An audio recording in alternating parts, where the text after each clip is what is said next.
Now, US President Donald Trump has said that India and Russia appear to have lost to China. Now, his remarks are coming right after the Shanghai Cooperation Organization's summit in Tianjin this week. Trump's comments follow global attention on the bonhomie between Prime Minister Modi, Chinese President Xi Jinping, and Russian President Vladimir Putin during the SCO meeting.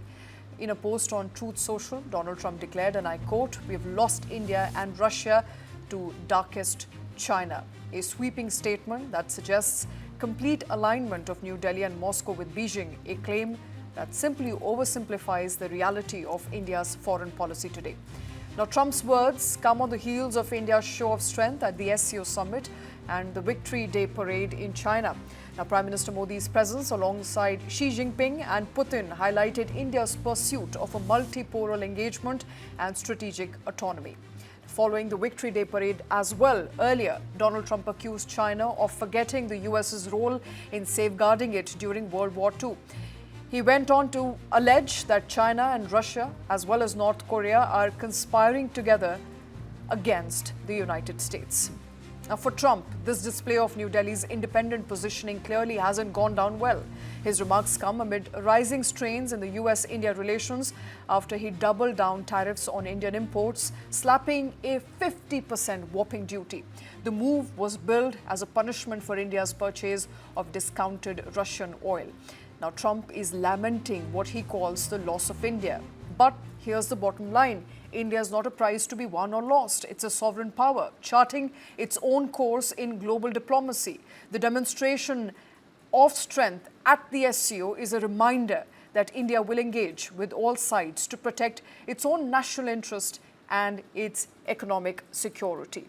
The big question we're asking on the show today is the lost India idea realistic in view of modern diplomacy, and how does India's presence at the SCO and in Quad benefits its strategy? And finally, does the Trump rhetoric damage long-term US's credibility? Joining us on the show is Ambassador Shashank. He's a former Foreign Secretary. Also with us is Professor Swaram Singh from Center for International Studies, GNU. Also with us is Professor Scott Lucas. He's a Professor, International Politics, Clinton Institute at University College of Dublin. And with us is Andrew K.P. Leung. He's a business strategist and economist, live from Hong Kong right now. Thank you very much, gentlemen, all of you, for taking time out for joining us on the show. Ambassador Shashank, I want to come to you first, sir. And of course, the biggest question that is coming to light this evening is, what does Trump mean when he says that he's lost India to China? Is it realistic? Is this how modern diplomacy works? President Trump, I think, is expressing in a dramatic fashion what has been the US policy all along of alignment, that those who are not aligned with the US and listening to the US are considered against it, whether they call it non-alignment, whether they call it strategic autonomy, whether they call it multi-alignment. So therefore, President Trump does not see any future for any multipolar kind of a global situation, does not see any future for the global South unless they are in partnership with the United States and listening to them the same way as Europe, Japan, and ROK listened to the Americans, and whatever they were dictated to has been agreed, and now somehow they are trying to pull back from the agreements which they had done. Secondly, I would say that yes, there is some truth in what he says, that USA did help China during the Second World War, because India is one of the places from where the American planes were taking off from Ramgarh Air Base to go to China, and that was the bridge which was formed. And later on, of course, there was also the idea of setting up a road link between China and India through Burma, I think, which was not completed because the war came to an end when the Americans used their nuclear weapon on Japan.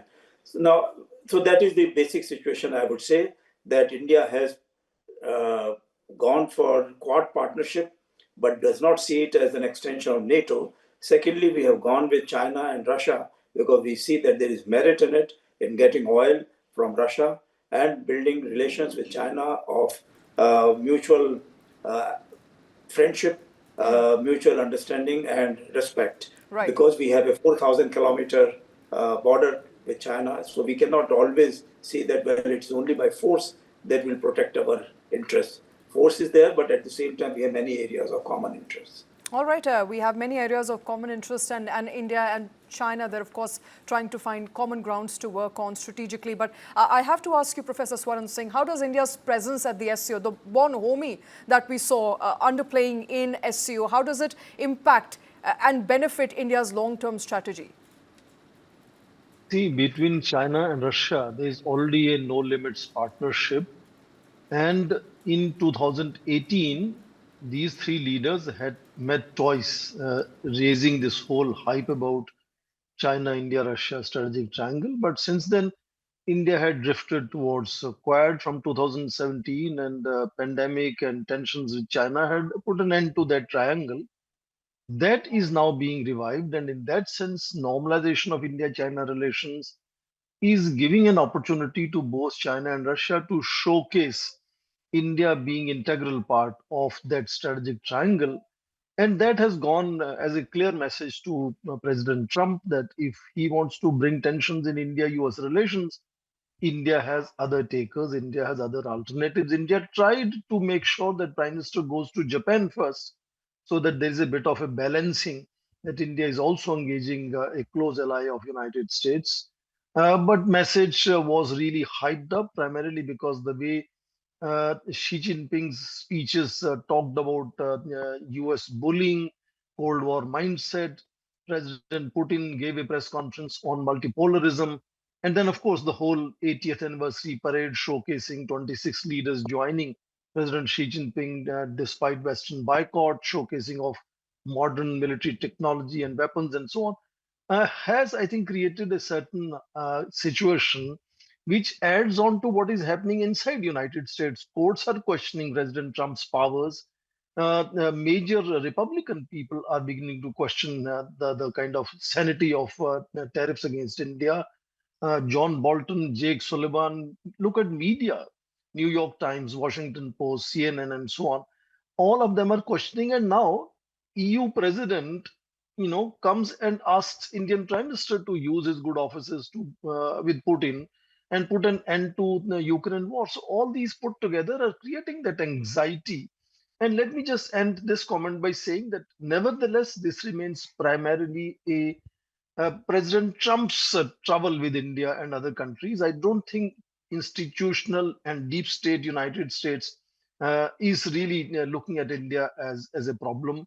We recently had 2+2 meeting revived, and a lot of other things are continuously still happening. But yes, Trump's anger, anxiety will create some hiccups, some roadblocks, even some damage for India-US relations. But I think we have to understand it is primarily Trump's problem rather than United States' problem with India. Right. All right.